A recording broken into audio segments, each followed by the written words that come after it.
Hey, brothers and sisters, what's up? This is the Reluctant Abi back again. News and views on the news, another message to preach, teach,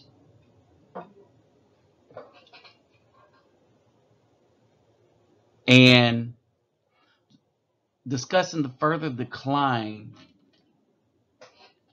of the so-called black community and why true brothers and sisters need to raise up. As we get into another pivot of mine as new information becomes available, we discover a couple of things about the Afro community led by the black woman. There's a reason why she wanted her men to stay dumb. There's a reason why black women like Pookie and Ray Rays. There's a reason why black women have such an affinity for white men. There's a reason why if black women get with a um, an Afro man, she would prefer him to be weak, unstudied. There's a reason why black women don't want to talk about religion or politics.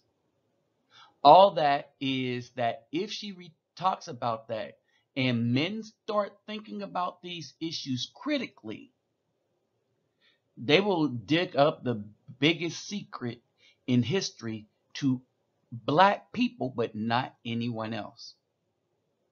And that is,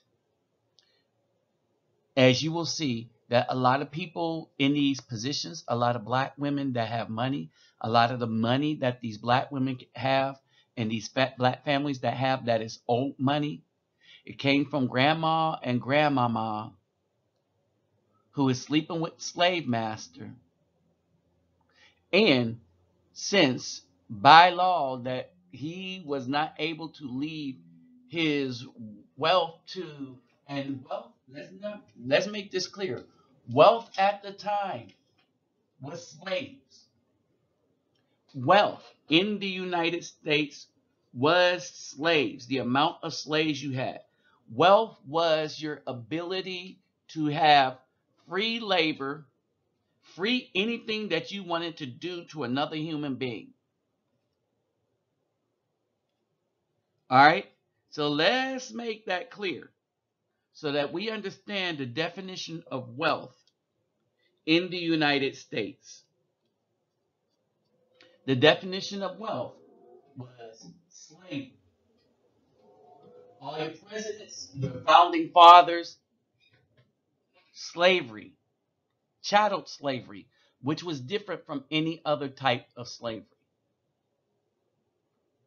All right. So here's the thing. All these Hotep brothers want to have love for Africa. I will have love for Africa when they prove to me that they are a friend to me. Because I love it. I have love for anybody that show themselves to be a friend to me. I mean, true friend. And I will understand this when something goes wrong and they got my back. In the case of the black women, they never had my back. They're usually the ones causing things to go wrong in my life. To the ones that get angry at men that are going outside of her, understand, they're not going outside of Afro people, because when brothers get other women, they still have ties to other brothers. They still cut for the community. It's the black woman that when she get a white man, she gone. And if she ain't hobnobbing with the rich, meaning rich other black people, then it is what it is. All right. So you got this woman, Kamala Harris, whose family owned slaves, her grandmother, as a matter of fact. Remember, we're not that far removed from slavery. In this country, Afro people were enslaved longer than they've been free. We've only been free for about 100 years. We were enslaved about 500, close to 500. And we're not talking about all the laws that were written to persecute us. All right. So before I forget, let me greet everybody. Horton Hardu Gudak, all the way to the vein. Versus Los Bonjamin me. Keta Bawani Konnichiwa. Ni hao ni ama. Sani Bonani Jumbo Bayagani. Assalamu alaikum and shalom. And the links to this story and the stuff we're going to go over will be in the description box. Check it out. All right. Let me remind you that, yeah, so making trip for brothers that would love us, that anybody show up, that's us, other brothers, I go to places where they show me love and they show love to my friends. Think about that. I speak Portuguese to other people on a daily basis, speak or write it. Why? Because I don't have anybody really that give a damn. Maybe my god sister in Houston and my brother in another state here in the United States. That's pretty much it. Think about that. All right, so that's why I like helping these people. I have another idea too that I'm gonna run by brothers, but I'm gonna do it in a live stream. All right, so to donate to my channel, my PayPal me link will be in the description box, along with my email. So if you just want to holler at a brother, I need to get back on top of things. But y'all know we in the throes of finals and preparing for finals. All right, so like, share, subscribe. When you subscribe, click the notification bell. Now, let's talk about this Kamala Harris thing. There was a reason why Kamala Harris was trying to hide her husband and her father. All right. There is a reason why she's been the most heinous person to Afro justice in the United States, in California. As the California AG, I mean, she was just, well, she's a descendant of slave owners with the mentality of such, right? The sad part about this isn't that we're finding out that black women were the slave owners. Let's make this clear. Black women were the slave owners. Black people owned slaves if you count the one drop rule. That means if the father was white and the mother was black, they considered them black. Here's the news flash. People that were born brothers, men, black men that were born of black men were not the slave owners. The slave owners were black women who inherited the slaves from their, well, let's just say, man, from their masters. We'll just say it like that. They inherit the slaves from their masters. And remember, the black woman calls Jesus Master and Lord. But the Jesus he called Master and Lord is the white guy. And the people that still are following the Jesus, they're saying, well, we're going to paint him black. Y'all need to research where the New Testament come from. That's not our book. Or books.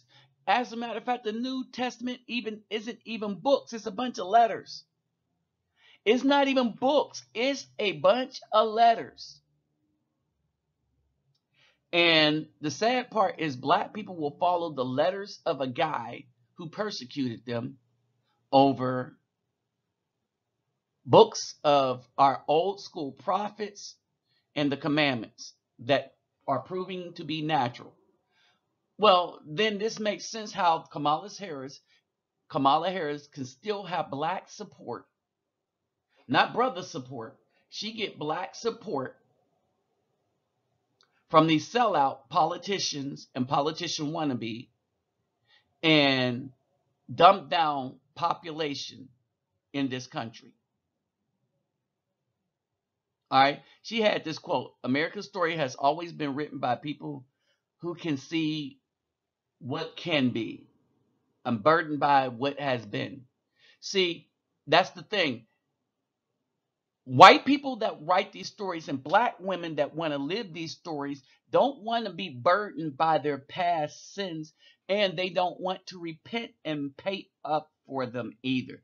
They just want to those that they have abused to just forget it until they're the ones that's abused. See, the black woman don't forget. If you say something she don't like, they will never forget, right? So I don't deal with them like that. I was in a discussion about the man having more than one wife, and I showed this black woman the commandment in Deuteronomy 21st chapter from the 15th to like the 17th, 18th, maybe the 20th verse, 21st verse or something like that. All right, but Deuteronomy 21 starting at the 15th verse. She was upset, so she got this Hispanic woman and she called up her friend, also a woman, or her sister. And she said to her sister, this Hispanic woman is on our side. Understand this. These black women do not care about the truth. They are going to fight you to have the lie persist. And I started to leave her alone because it was clear that none of them read the Bible. None of them cared to read it because in the United States, all these laws support them doing evil to men. So why wouldn't they want the status quo?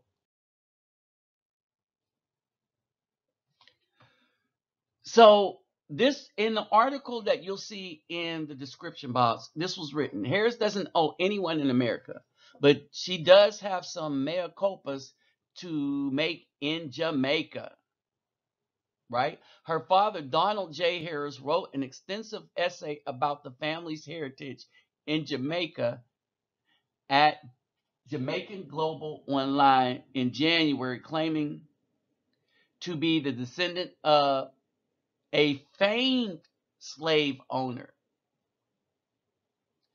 My roots go back within my life to my paternal grandmother, Miss Chrissy. And he put the name Nee Christina Brown, descendant of Hamilton Brown, who is on record as a plantation and slave owner and founder of Brownstown. And to my maternal grandmother, Miss Iris, Nee Iris Feigen, farmer and educator from Aontown and Iverness, ancestry unknown to me. Harris' name comes from the paternal grandfather Joseph Alexander Harris, landowner and agricultural producer, exporter, mostly pimentals and or allspice, who died in 1939, 1 year after I was born, and is buried in the church where the churchyard of the magnificent Anglican church which Hamilton Brown built in Brownstown. So the slave masters built these big old churches to keep you indoctrinated in the Christian religion so that you could be a part of a quote where one of our famed quote unquote maybe possibly um, workers of the Underground Railroad, you know who she is, said, I could have freed more slaves if I could have convinced them that they are slaves. I could have freed more slaves had I been able to convince them that they are slaves. Who said that? All right. Hamilton Brown was born 1776 in Ireland. He became a sugar plantation owner and founder of Brownstown in Jamaica, according to university papers, textbook, and historical documents.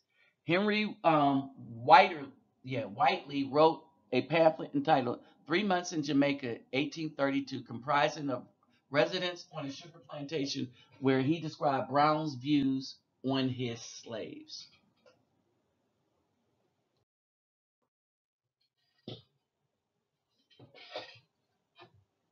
So, yes, that's right. Kamala Harris' grandmother, great grandmother, owned slaves. And Kamala Harris still get the support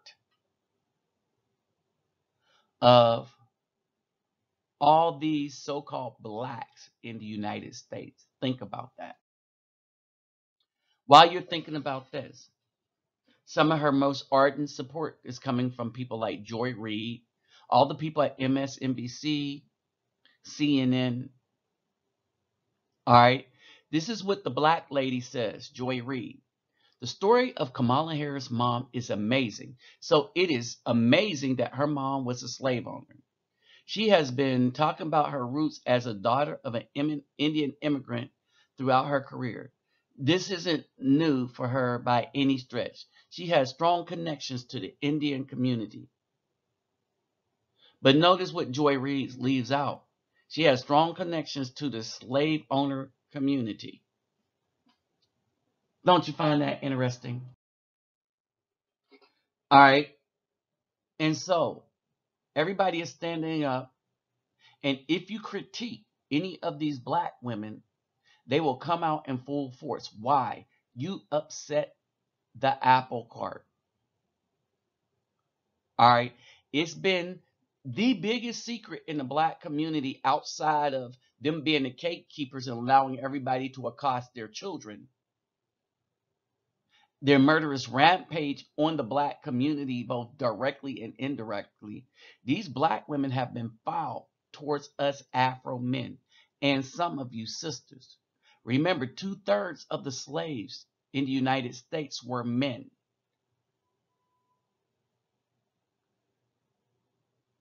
were black men. Now we know ourselves as Afro men. All right. The other thing she hit, her husband. She broke the state record for incarcerating black males. The reason why she was able to do that, because she understood what incarceration was. And she even said so in an earlier video that I did, stating that she needed the bodies to fill up the jails because that's the new slavery. Period. That's the new slavery. Her stance on illegal immigrants. Just because they're illegal doesn't mean they broke the law. How is it that the AG do not understand what breaking the law means? So let me just remind you of this. In the other report, and I'll put these links in the description box too. All right. In the other report, the reason why black women like the status quo, because it had always enabled them to enslave the Afro men. In general, the sad news is it's starting to look like black women never really had love for the Afro male. We was just somebody that she could use for resources. It was in her mind to rule over us because that's the flip. Remember, Caucasians got us to do everything that was against what God set in order. He said that to the woman, the man shall rule over you. He said there should be only one God. And Isaiah, only him, Yahweh, can save. And they said, no, we're going to give you Jesus. He'll be God, and then he could save you. You see, totally opposite. All right. So 70% of the black-owned slaves in Charleston were black women. All right. Most of your black slave owners were black women. The ones that weren't the black women were descendants of white men, direct descendants of white men. All right. For all those that say, well, they had altruistic motives. By 1830 in Charleston, 65% of black slave owners bought slaves for profit rather than to free family members. As indicated in the registered documents, slave owners often owned family members and slaves that they used in their business. But only 8%, but only 8% of black slave owners who recorded slave transactions were purely benevolent masters, buying a slave's family member, such as their spouses and children and other relatives. The black women treated slaves so bad, and you'll see it in the links if you go and do more research. And I did the research and I'm putting the links out there for you. Black women treated slaves so bad that the slaves ran away to run back to the white slave owners. How bad is that? Think about that. And to the black women mad at me, I'm looking right back at you. And now I'm wondering, are you the treasonous traitor that is looking to sell out me and mine? Or are you a sister? I am starting to understand that most black women are not going to be sisters. They like the status quo because they benefited from it. They benefited from the misery of their own. And most of the time, they're the ones that cause the misery. This is why it's time for the brothers and sisters to sanctify themselves from these. And brothers, there is not enough sisters. So we need to start looking elsewhere for relationship, women to be in a relationship with and wives. We need to start looking in other countries or in other communities. But we need to leave the black woman alone. If she ain't a sister, she a black woman. So leave her alone. Because this is what she has in mind for you. With that said, I'm out.